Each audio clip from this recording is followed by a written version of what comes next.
జై శ్రీకృష్ణ. మీ మనసులో మంచి ఆలోచనలు ఎలా తీసుకురావాలి? ప్రతిరోజు వినండి శ్రీకృష్ణుడు చెప్పిన గీతా సారాంశం. ఎప్పుడైనా ఒంటరిగా కూర్చుని నీ మనసుతో మాట్లాడావా? నీవు ఎందుకు అస్థిరంగా ఉన్నావు?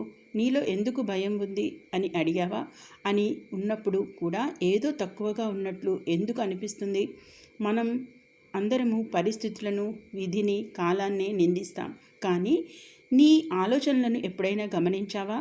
ఎందుకంటే నీ ఆలోచనలు మారిన రోజు నీ ప్రపంచం మొత్తం మారిపోతుంది. శ్రీకృష్ణుడు చెబుతాడు, మనస్సుని శుద్ధి చేయడం ఒకరోజు పని కాదు, అది ప్రతిరోజు జరిగే యుద్ధం. ప్రతి ఉదయం నీవు లేచినప్పుడు నీవు నిన్నే గెలవాలి, లేదా భయాలు, సోమరితనం, ప్రతికూల ఆలోచనల చేతిలో ఓడిపోతావు. అసలు సమస్య ఏంటంటే మంచి ఆలోచనలు ఎక్కడి నుండి వస్తాయి?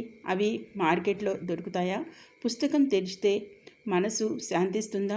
ఇతరుల మాటలు వినడం వల్ల మంచితనం ఆటోమేటిక్గా వస్తుందా? కాదు. ఆలోచనలు నాటబడవు, ఆలోచనలు జీవించబడతాయి. నీవు నీ జీవితాన్ని సంతోషంగా, సరదాగా గడపడం నేర్చుకుంటే నీ మనసులోని ఆలోచనలు కూడా అందంగా మారతాయి. ఉదయం త్వరగా లేవడం, నీతో నీవు మాట్లాడుకోవడం, ప్రకృతిని ఆస్వాదించడం, ఇవన్నీ మనసును పరిశుద్ధం చేస్తాయి. శ్రీకృష్ణుడు చెబుతాడు, అసలు అక్కడే ఎక్కువ బాధిస్తాయి. అక్కడ మనం వాటిని ఎక్కువగా జాగ్రత్తగా ఉంచుతాం. దుఃఖకరమైన విషయం ఏంటంటే మనం ఎప్పుడూ అదే వ్యక్తుల నుండి ఆశిస్తాం. వారు మనకు నిరాశ తప్ప ఏమీ ఇవ్వరు. ఇప్పుడు ఆగిపోయే సమయం కాదు, నేర్చుకునే సమయం. ప్రతి ఒక్కరి మాటలను నమ్మకు, అందరినీ గమనించు, కానీ నమ్మకం నీ మీదే ఉంచు. ఎందుకంటే ఈ జనసముద్రంలో నీవు కళ్ళు కలిపిన రోజు నీవు అజేయుడువు. ప్రపంచం స్వార్థపరమని అంటారు, కానీ ఎవరూ తాను స్వార్థపరుడునని చెప్పరు. మనం ఇతరులపై వేలు ఎత్తుతాం, కానీ ప్రతి వేలు ఎత్తినప్పుడు 3 వేళ్ళు మన వైపే చూస్తాయని గుర్తించము. నిందించడం సులభం, కానీ ఆపుకోవడం కష్టం. అక్కడి నుండే మార్పు మొదలవుతుంది. ఒక వ్యక్తి భగవంతుడిని అడిగాడు, నీ ప్రేమకు మా ప్రేమకు తేడా ఏమిటి అని.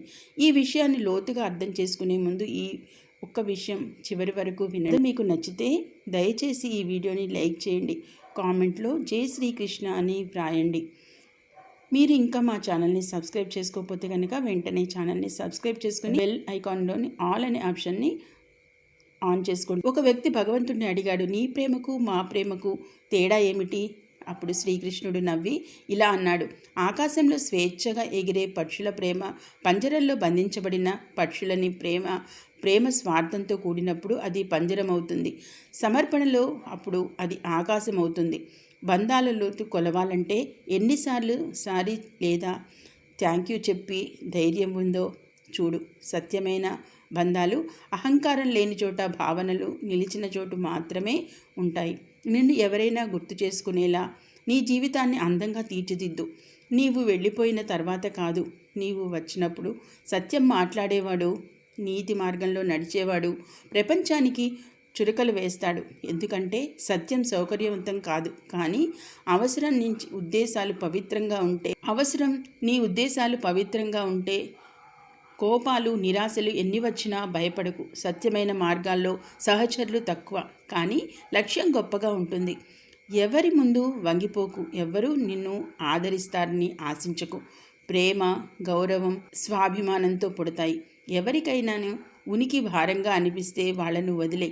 బోజు కావడం కంటే జ్ఞాపకం అవ్వడం మేలు. మనసు గట్టిగా ఉండుచు, కానీ గర్వంతో కాదు. దయగలవాడిగా ఉండు, కానీ బలహీనుడిగా కాదు. లక్షల విలువైన కారు ఒక చిన్న కీతో నడుస్తుంది. కోట్ల విలువైన ఇల్లు ఒక తాళం, ఒక కీ మీదే ఆధారపడి ఉంటుంది. అలాగే నీ వ్యక్తిత్వం మొత్తం నీ స్వభావం, ఆలోచనల మీదే ఆధారపడి ఉంటుంది. శ్రీకృష్ణుడు ఇలా చెబుతాడు, భీష్మ పితామహుడు, గంగాపుత్రుడు 2 వరాలతో జన్మించిన వాడు కూడా తన కర్మఫలం నుండి తప్పించుకోలేకపోయాడు. అలాంటప్పుడు మనం ఏ భ్రమలో ఉన్నాము? గంగలో మునిగితే పాపాలు తొలగిపోతాయని అనుకుంటాం. ఆ పాపాలు కర్మతో తొలుగుతాయి, నీటితో కాదు. పుణ్యం ఆలోచనలతో పడుతుంది, ఆడంబరంతో కాదు. ప్రార్థన చెయ్యి, కానీ ఖాళీ మాటల కోసం కాదు. ప్రార్థనలో నీవు భగవంతుడితో మాట్లాడుతావు, ధ్యానంలో భగవంతుడు నీతో మాట్లాడతాడు. కానీ మన మొబైల్ స్క్రీన్లలో చిన్న మనసుతో ఆడంబరం జీవితంలో మునిగిపోయాం. ఆకాశంలో ఉన్న కలలు కన్నాం, కానీ ఆత్మ రుణంలో మునిగిపోయింది. మనం నిజంగా బ్రతుకుతున్నామా, లేక కేవలం ఊపిరి పీల్చుకుంటున్నామా? సంతోషంగా ఎలా ఉండాలనే ప్రశ్న కాదు, ఇంకా ఎంతకాలం ఇలా నీతో నీవు కలవకుండా బ్రతుకుతావు అనేది ప్రశ్న.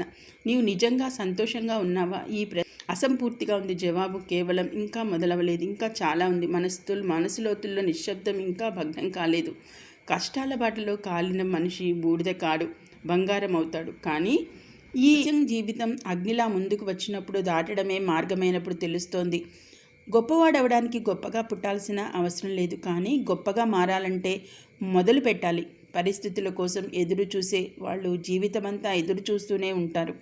ఆలోచన మార్చు, మార్గం కోసం వెతకు. నీవు నడిచే బాటని ఆలోచనలతో ప్రకాశవంతం చేయి. గతం జ్ఞాపకాల్లో ఉంటుంది, రేపు నీ నిర్ణయాల్లో ఉంటుంది. నాకు మంచి బాట దొరకాలి అని కాదు, నేను నడిచే బాటను మంచిగా చేస్తాను అని ఆలోచించు. అలాగే సమస్యలు గుమ్మం తట్టకుండా వస్తాయి, కానీ అవి అవసరం కాదు. ప్రతి సమస్య, ప్రతి గుండె బద్దలు, ప్రతి పడటం నీకు ఏదో నేర్పడానికి వస్తుంది. అవి ఒక సంకేతం. ఆలోచనల్లోనే తేడా ఉంటుంది. ఒకడు సమస్యలో అవకాశం చూస్తాడు, మరొకడు అవకాశాల్లో సమస్యను వెతుకుతాడు. కొన్ని విషయాలు అడగక్కర్లేదు, వాటి దగ్గరకు వెళ్లాల్సిందే. వేడి దగ్గర అగ్ని దగ్గర వేడి, నీళ్ళ దగ్గర చల్లదనం, గులాబీ దగ్గర సుగంధం. అలాగే భగవంతుడి దగ్గరకు వెళ్ళు, సాన్నిహిత్యం పెంచు. అప్పుడు ఏమీ అడగాల్సిన అవసరం లేదు. ఈరోజు మోసపోతే రేపు లెక్క తీర్చబడుతుంది. శ్రీకృష్ణుడు ఈ విధంగా చెబుతాడు. నీవు యుద్ధం చేయగలిగిన వాడువు, శత్రువు కాదు. అసలైన యుద్ధం ముసుగు వేసుకుని మోసం చేసే వాళ్లతో జరుగుతోంది. ప్రేమను, నమ్మకాన్ని ఎన్నటికీ విచ్ఛిన్నం చేయకు. ఎందుకంటే విరిగిన నమ్మకం మళ్ళీ అలాగే కాదు, విరిగిన ప్రేమ ఎప్పటికీ అలాగే దొరకదు. ఇతరుల కోసం నిద్రను త్యాగం చేసే వాళ్ళ కోసం ఎవరూ ఆలోచించరు. అలాగే సత్యమైన ఇష్టాన్ని జీవించిన వాడు మాత్రమే బాధలో కన్నీళ్లు కారుస్తాడు. స్వార్థపూరి బంధాలు ఉన్నవాళ్ల కళ్ళల్లో సిగ్గు ఉండదు, కన్నీళ్లు ఉండవు. ఈ రోజుల్లో ప్రజలు తక్కువ అర్థం చేసుకుంటారు, ఎక్కువ బోధిస్తారు. అందుకే బంధాలు తక్కువ సర్దుకుంటాయి, ఎక్కువగా చిక్కుకుంటాయి. నీవు ఇతరుల తప్పులను వెతుకుతుంటే అది నీ జీవిత దిశను మార్చలేవు. నిన్ను నీవు సరిదిద్దుకోలేనివాడు ఎవరికి మేలు చేయలేడు. అలాగే నీకు వ్యతిరేకంగా వచ్చే మాటలను నిశ్శబ్దంగా వినడం నేర్చుకో. జవాబు ఇవ్వడం కంటే కాలాన్ని మాట్లాడనివ్వడం మేలు. కాలం మాట్లాడినప్పుడు అందరూ నిశ్శబ్దంగా అవుతారు. సహనం, ఓర్పు బలహీనత కాదు, అది అదృశ్య శక్తి. ధ్వంసం చేయదు, నిర్మిస్తోంది. ఈ జన సముద్రంలోని ఆరోగ్యం గురించి అడిగే వ్యక్తి దొరికితే అది అదృష్టం అయినట్లే. ఆస్తులు, హోదా అడిగేవాళ్ళు గల్లీ గల్లీలో దొరుకుతారు, కానీ నీ గుండె గురించి తెలుసుకునేవాడు ఒక్కడే ఉంటాడు. పుకార్లు గాలిలో ఉంటాయి, తలుపు మూసినా కిటికీ తెరిచిన ఇంట్లోకి చొరబడతాయి. కానీ సత్యాన్ని వెతకాలి, చీకటిలోకి దిగాలి. లక్షల డిగ్రీలు ఉన్నా అప్పటి బాధను చదవలేకపోతే మనం అనక్షరాస్యులమే. మనిషి వింతగా ఉంటాడు. అడుగునేటప్పుడు బిక్కారిగా అడుగుతాడు, ఇచ్చేటప్పుడు గర్వంతో దాత అవుతాడు. భగవంతుడికి సమర్పించిన దానంలో తన పేరు రాయించుకుంటాడు, కానీ ఆ దానిలో ఎంత స్వార్థం దాగి ఉందో తెలియదు. ఇతరులకు బాధ ఇచ్చి పొందిన సుఖం కాదు, అది బరువు. దాని ఆయుష్ చిన్నది. పాపం పరదాలు ఉన్నదాని లెక్క ఈ భూమిపైనే రాయబడుతుంది. కాలం ఏమీ మర్చిపోదు, అది ప్రతి బాకీ తీర్చుతోంది. ప్రజలు ఇంత తెలివి ఎక్కడ నేర్చుకుంటారు? సహవాసం చేస్తారు, ఈర్ష్య చేస్తారు, బంధాలు నిర్వహిస్తారు, శత్రుత్వం చేస్తారు. ముందు ఒకటి, వెనుక ఒకటి. జీవిత ఒక రంగస్థలంలా మారిపోయింది. అందరూ నటులు, కానీ అసలు ముఖం ఎక్కడో కోల్పోయింది. శ్రీకృష్ణుడు చెబుతాడు, కాలం, పరిస్థితులు ఎవరికి సొంతం కావు. నీవు బలవంతుడివై ఉండవచ్చు, కానీ కాలం నీకంటే బలవంతమైనది. ఈరోజు క్రింద ఉన్నవాడు రేపు పైకి లేస్తాడు. ఈరోజు ఎత్తులో ఉన్నవాడు రేపు నేలను తాకుతాడు. జీవితంలో రెండే నిజమైన సహచరులు, కర్మ, పరమాత్మ. మిగతా అందరూ ఇక్కడే మిగిలిపోతారు, ఇక్కడే విడిపోతారు. నీ సొంతం కాని దానిపై హక్కు వాదించకు. నిన్ను అర్థం చేసుకోలేని వాడికి నీ బాధను చెప్పకు. మనసులో దుర్మార్గం, గుండెలో పాపం ఉన్నంత వరకు జపాలు వ్యర్థం. అన్యాయంపై నిశ్శబ్దంగా ఉన్నవాడు చరిత్రలో ఎప్పుడూ పశ్చాత్తాపం చెందుతాడు. ధృతరాష్ట్రుడు ఏమీ మాట్లాడలేదు, కానీ చివరికి 100 మంది కొడుకులను కోల్పోయాడు. కోపం ఎంత సున్నితంగా కత్తిరించినా కన్నీళ్లు ఆగవు. కొన్ని విషయాలు మారవు, కేవలం ముఖాలు కొత్తవి అవుతాయి. జీవితం ఇచ్ఛాయితో మొదలై కీర్తో ముగుస్తోంది. పుట్టినప్పుడు మిఠాయి పంచబడుతుంది, చనిపోయినప్పుడు ఖీర్ ఇవ్వబడుతుంది. కానీ ఏమేంటి ఈ 2 సందర్భాల్లో మనిషి వాటిని తినలేడు. జీవితంలో బలవంతుడు వాడే అన్నీ సహించి కూడా నవ్వగలిగేవాడు. విరిగిన జోడించిన బలెవడే, ఓడిన ఆశలను వినడు. అతని బలం గొంతులో కాదు, ఆత్మలోతులో ఉంటుంది. దయగా ఉండడం అంటే బలహీనంగా ఉండడం. ఉన్నవాడు అవమానాన్ని కూడా గౌరవంగా స్వీకరిస్తాడు. వినయం అంటే భీరుత్వం కాదు, తుఫానుల మధ్య శాంతిగా నిలబడగలిగినవాడు. గర్వం అతనికి శోభిస్తున్నవాడు మార్గాల్లో తీసీతలు బాటను సులభం చేస్తాడు, కానీ తన అదృష్టంపై గర్వపడేవాడికి కాదు. ఈ ప్రపంచంలో అంతా తర్కంతో జరగదు. కొన్నిసార్లు నిశ్శబ్దంగా ఉండటం కూడా ధైర్యమే. ఎదుటివాడు వినడానికి సిద్ధంగా లేనప్పుడు నీ శక్తిని వాదనలతో కాక నిర్మాణంలో ఉపయోగించు. నీ కర్మలు మాట్లాడినప్పుడు పదాలు అవసరం లేదు. చెడు సమయాల్లో నీకు అర్థం చూపించినప్పుడు వాళ్ళు కారు. నీతో నడుస్తూ నిన్ను విమర్శించే వాళ్ళు సహచరులు కాదు.